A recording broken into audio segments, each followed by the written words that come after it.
Kain kami ng popcorn. Ay, ate. Magluluto kami. Kala ko naman picture. Nagkaganon. Hindi ko pala inon. Ano ba yan? Ate. Yan, sa una sa microwave.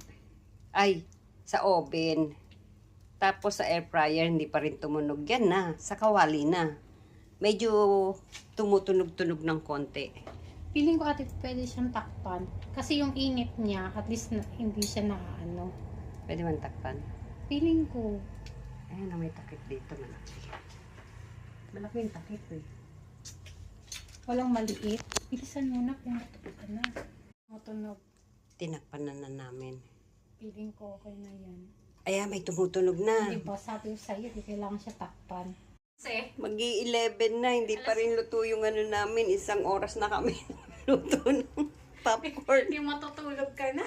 Aabutin ba tayo na alas 12?